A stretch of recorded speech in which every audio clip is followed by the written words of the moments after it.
Ephesians 6, verse 6. We're still going through discovering God's will.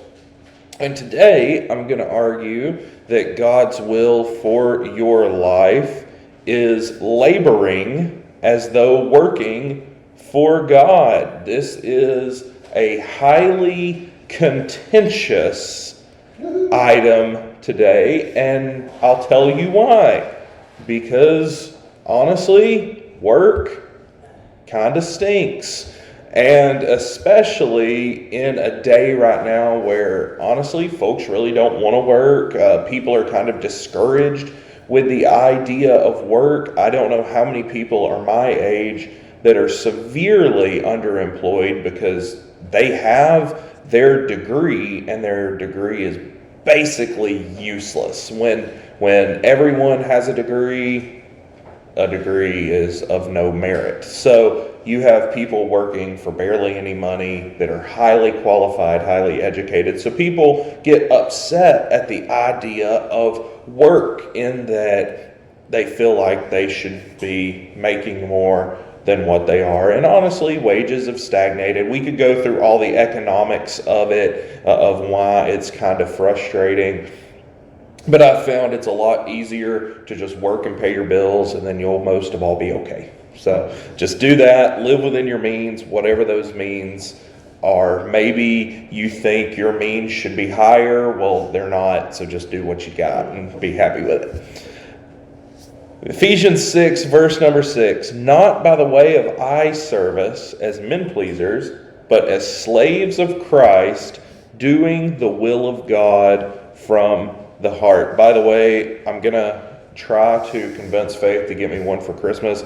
There is a new update to the NASB that has come out called the Legacy Standard Bible, the LSB. And what it is that when the NASB updated in 2020, I'm using the 1995, so I kind of get where 1611 King James come from, because my favorite is the 1995. Don't give me that 2020 stuff. I want the old, accurate one.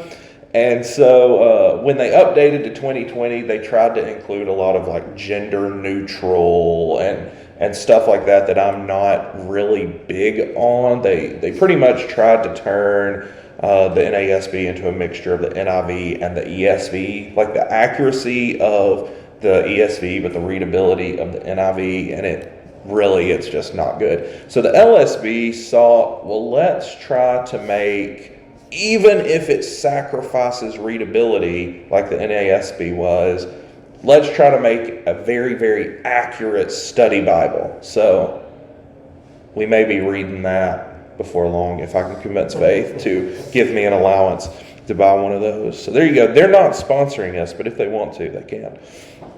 But it says, not by the way of eye service as men pleasers, but as slaves of Christ, doing the will of God. There's the will of God from the heart. So there's this term that came about during the Protestant Reformation, which we all know what that is. That's when Martin Luther nailed up 95 Theses to the door of the castle, and all of Europe went just into pandemonium. We honestly, if you ever read his theses, they're not super in-depth. They're still pretty Catholic feeling. They're just very against indulgences. And it just goes from there. But of course, Martin Luther gets credited as starting the Reformation. If you look through Christian history, there are splinter groups all throughout history that, though they may have paid their taxes to Rome, their beliefs were not in line with Rome. God always does keep a remnant. My favorite were the English remnant that were known as the Lollards, because Rome considered them so silly in their belief by faith, believing through faith, through grace alone, that whenever they talked, it just sounded like they were going la la la la la la la la la. They're Lollards. That has nothing to do with anything that we're doing. But there's a term that came about during the Reformation, and that term was the Protestant work ethic. We've probably heard that in our lives. That's because Martin Luther took Colossians 3:23 at face value. Whatever you do, do your work heartily as for the Lord rather than for men. So what Martin Luther said is, he said, if you are a preacher, preach as though you're preaching for God. If you are a street sweeper, then sweep those streets as though you are working for God. So he's saying, do your best, because Colossians 3:23 says to. Do your work heartily as for the Lord rather than for men. He said you have a ministry, and if that ministry is sweeping streets, then minister with that broom. So Catholicism said that you must, and still does, that you must do your good works to attain enough merit to be welcomed into heaven, or at least make enough merit to make it to purgatory to work off the rest of your sins. So you could make it to purgatory, and then what you would do is you would work there and be purified, and eventually you would make it to heaven. I don't know. I tried to listen to a priest explain the Catholic end times with the new heavens and the new earth. Best I can tell, that doesn't exist in Catholic ideology and end times eschatology, because heaven's the final goal. He never really discussed a new heaven and a new earth other than to speak allegorically. So I don't know. So heaven's the final goal, but you have to be purified to make it there. And so in the 1500s here, this guy named Tetzel is going around selling these indulgences. You've probably heard the little rhyme, as soon as a coin into the coffer rings, a soul from purgatory springs. You can buy your people out of purgatory and buy them into heaven, because the Pope needed St. Peter's Basilica. That was being built at the time. So what's happening is Luther goes against this, and he says, are you kidding me? Luther he takes a trip to Rome, and he finds out it is just mega corrupt. And then he starts reading Romans, and he finds out, wait a minute, we've been understanding this incorrectly. So what's happening is that the church at the time was teaching and saying you have to work hard enough, long enough, and then maybe you'll get where you want to go. But the Protestants protested that idea on biblical grounds and said that works play a different role in salvation. That instead of you do these good works to get to heaven, because remember, the ultimate goal here is not a relationship with Christ or to be at peace with God. The goal is to kind of make him happy enough where he'll let you live in his house.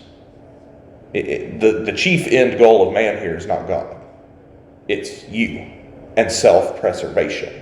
That's the problem with good works. But again, that's not what I'm wanting to talk about this morning. Let me railroad myself back on to where I need to go. So they said, instead of works moving you to salvation, works follow salvation. So here's the train coming through. This train is works. You get that, you dock those works into Christ, and then you're saved. That's the Roman Catholic theology. In the Protestant view, you're walking like a hobo with your rucksack down the train tracks. You get into Jesus. He puts you on the train of works, and now you're ready to go. Because the Bible says you are saved unto good works, not by them. In fact, it explicitly says we are not saved by works. It's pretty explicit there. So thus, a true convert is proven by his good works, not converted by them. So if you see a Christian acting like Christ, it's not to obtain heaven, but because he has obtained heaven. In Jesus' words, being attached to the true vine means you will produce fruit. When you are attached to a vine that has plenty of nourishment, fruit is going to come through you and produce. But the fact is that a branch cannot attach itself to a vine. It takes a gardener. It takes a third party to do that. So, that being said, Luther said that no matter what you do, do it unto God. So works at this point in time are literally being turned upside down. The idea of works are being turned upside down because at this point, the economy was built on expecting people to do the right things out of fear. And Luther's saying, no, do the right things because you don't have to fear. So, if you're a street sweeper, sweep those sweets for the glory of God. If you're an accountant, crunch those numbers for the glory of God. If you have a less than savory position, get a new one and then do it for the glory of God. God has given you specific gifts.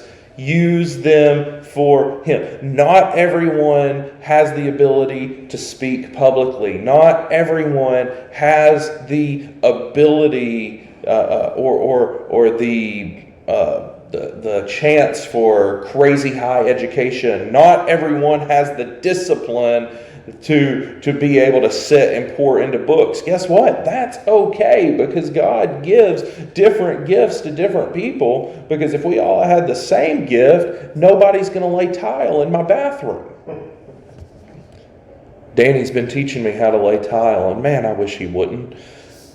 But the fact is that this verse that we're looking at in Ephesians 6:6 is written to slaves serving under a master. So remember that Roman and Jewish slavery is a little bit different. We're Americans. Our idea of slavery is a little bit different than what it looked like back then. So what we have the idea of is the East India Company and man selling and the transatlantic slave trade, where ships from Europe would go down to Africa. Those chieftains would sell off their people. They would bring them over to Latin and, well, let's just say the Americas, and then they would sell them off to Americans who would put them to work on plantations or whatever. Honestly, not all jobs were created equal. There were good masters who would teach them to read, build them churches. We never hear of those. We only hear of the whips. Just like in the Bible, in the Old Testament, whenever we hear of Moses, whenever the Israelites were enslaved to Egypt, they didn't really treat them well.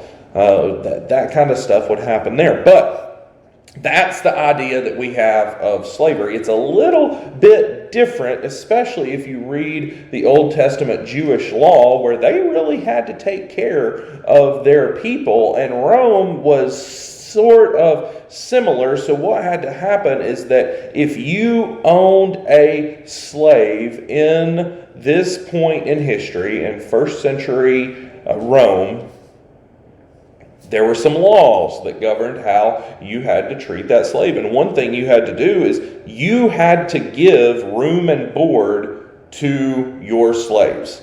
You had to feed them and their families. You had to give them a place to stay and their families. Some even gave a small wage. So honestly, whenever we look at slavery in the first century, of course, it gets to the point where you have slaves in fighting pits and nonsense like that. But when we're looking in the first century, I want you to think of it less as the man selling of the transatlantic slave trade and more of like the work towns of the early industrial America, kind of like Hershey, Pennsylvania, where everyone in that town worked for Hershey. Or think of a coal miner town like up in near Tracy City, where they just mined And so everyone lived in a miner town, worked in the mines. They were basically slaves. And so the fact is, though, is that at this point in history, they really valued freedom, but there was an issue, is that a free man, he didn't have these assurances that a slave had. So a free man, what he would do is when there was labor to be done, he would stand at the street corner or wherever the free men would gather, and the masters would come by and say, all right, we need 10 workers today. You, and you. Well, guess what happened if there wasn't enough work? You didn't get paid. There was no unemployment at this point in time in history. So a free man may have been free, but he wasn't guaranteed shelter. He wasn't guaranteed food. He wasn't guaranteed anything. But my goodness, he had that freedom. Well, whenever Jesus comes by and says, I want you to be my slave, people said, how dare you? We want to be free. Well, you can be free, but you miss the benefits that Jesus gives of being under him. Okay, so being a slave in the first century, it wasn't the most glamorous, but if you had a good master, you tended to have a decent life. So just like in the Americas, where a good master would teach his slaves to how to read, he would give them an education. The women would teach them life skills on how to sew, how to do that, how to survive, and how to live. That kind of stuff happened in the first century too, where a good master would really invest into his workers. There's a reason why in Old Testament Judaism there's a rule for after 7 years when you go to free your slave, and your slave says, no, I want to keep working here. I want to stay with you. And then they had to get their ears pierced through a doorpost. So like maybe can we just do another 7-year contract? Like I'll just be a contractor. But the fact is that if you had a good master, you tended to have a good job. How does that translate to today? That's like a person with a fulfilling job. Chances are we've all worked for a bad boss at some point in time. If you've ever worked, you've worked for a bad boss. I hear that Mike works for a tough boss right now, being himself. And so what it is that, but when you have a good team, a good leadership, and you're working in fulfilling work, it makes for a pretty good life. You're not just miserable all the time. But of course, we know a bad master makes for a bad life, just like a person with an unfulfilling job. When you have a bad boss, you have to spend 8 hours with them. It's rough. It is absolutely rough. So there's 2 types of service that's detailed in this verse, and only one of them is the will of God. The first one is eye service. Eye service. This is a type of work that makes you seem like a great worker, but the good intentions are not there. It calls them men pleasers. Men pleasers. Their goal is to make men happy. Just want you to be happy. Honestly, this type of work is for the lazy. I read a book one time that described this type of person.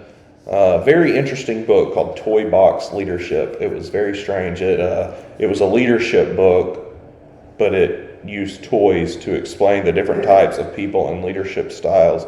It was weird. If y'all want to read it, just don't. But it described them as a rocking horse in that there's a lot of movement, but at the end of the day, you're not really going anywhere.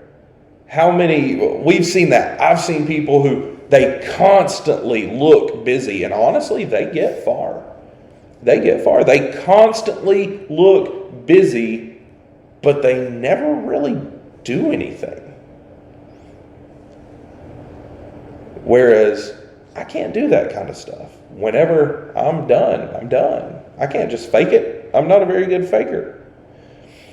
In the New Testament, Jesus calls out the Pharisees over and over and over again because of their theatrical production, because it doesn't come from a true relational heart. So this is best expressed in the story of the Pharisee and the publican. Y'all know it. The Pharisee goes down and he prays, I'm so glad that I'm not the way that other men are, and lists all this list of sin. And the publican, the old tax collector, is saying, Lord, forgive me. I'm not worthy of you. The Pharisee prays this great prayer to be heard by all. And honestly, I'm going to say something revolutionary here. His prayer isn't a bad prayer. The Pharisee's prayer isn't bad. I mean, would it be bad if I said, Lord, thank you that I'm not an adulterer or a murderer? No. Lord, save me from being a cold-hearted killer or a fraud. That's not a bad prayer. But just like God talks about in Hosea when he's talking about their sacrifices, the people are making sacrifices, but he's saying, where's your heart in it? You're doing it just to do it, but you don't really care. And that's the point of where this Pharisee is that there's nothing wrong with his prayer in that, no, I don't want to be any of those things either. The problem is that he is the focus. That he is attempting to be a man pleaser with all this eye service. But the publican truly repents, because the publican doesn't really care about that, about view. The publican doesn't even really know how to pray a big fancy prayer like the Pharisee did. He just says, Lord, forgive me. Beats his breast. The publican truly repents. So what the Pharisee is doing in this is eye service. He's doing what is expected of him, but only so that he can be applauded and doted on by man. So you can pray the greatest prayer ever, have just tears rolling, but if it's not truly to God, it's a waste of time. His relationship to God is not an actual relationship, get this, but it's a tool to appease his own pride.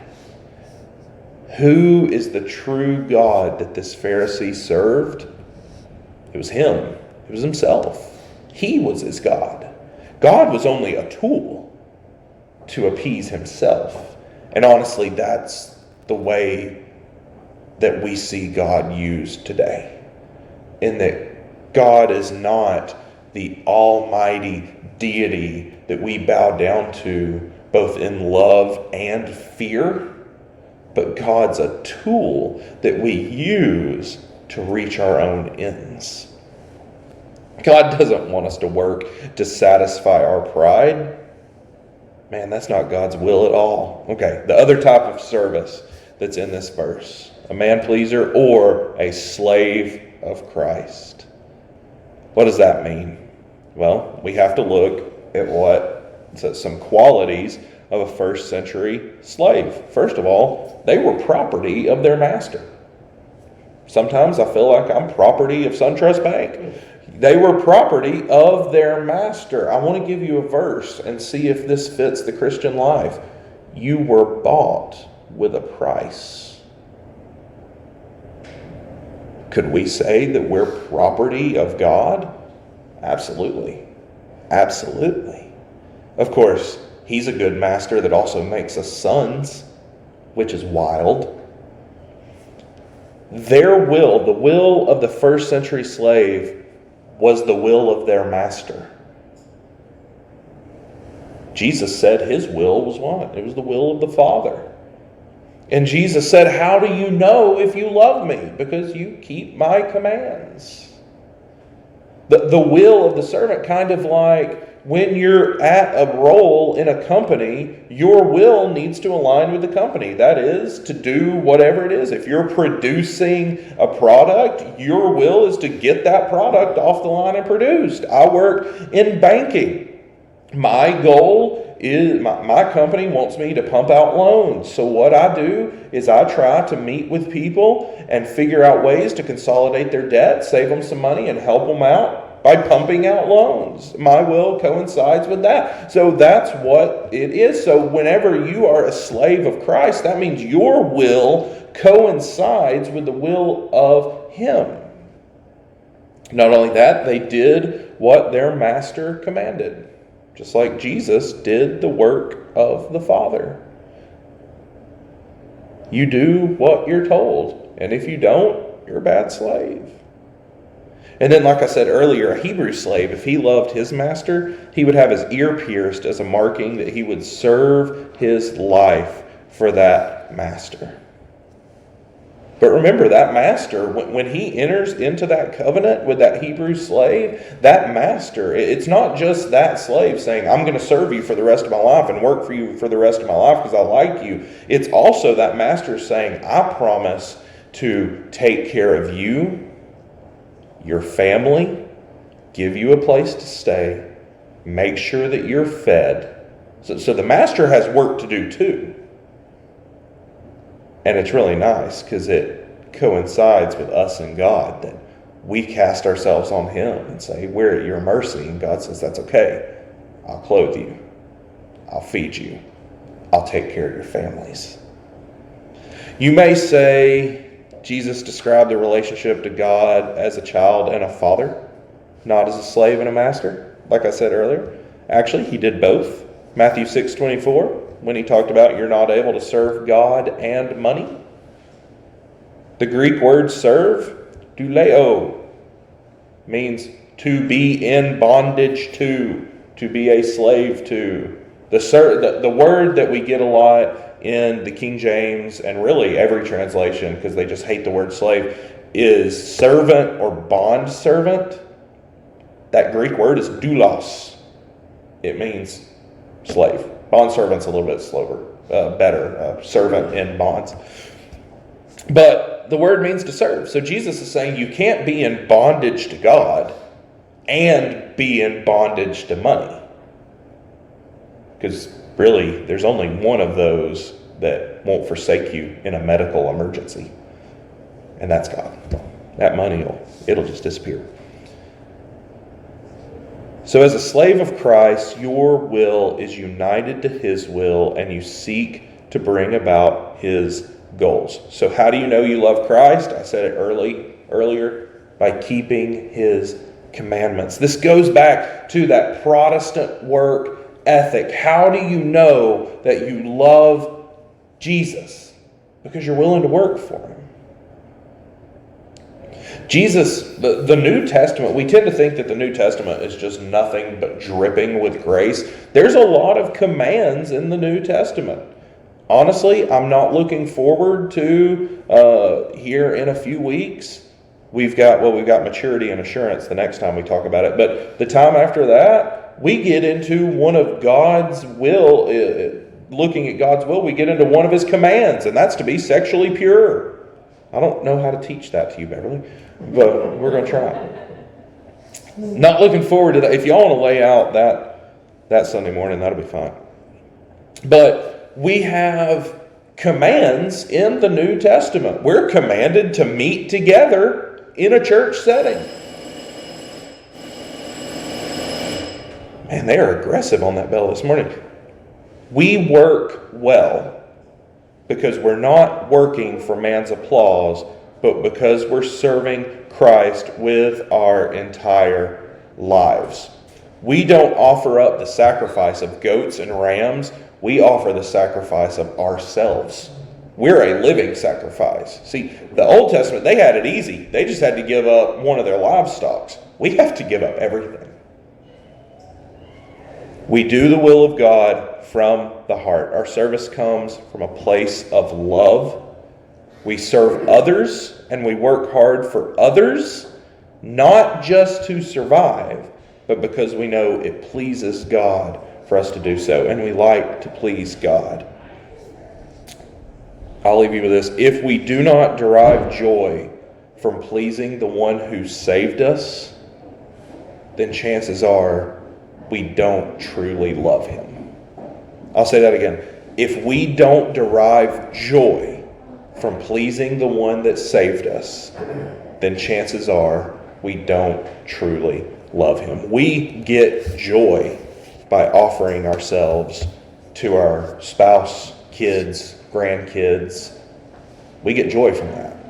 We should also get joy from offering ourselves to God. And part of that comes from a good work ethic. Let's pray.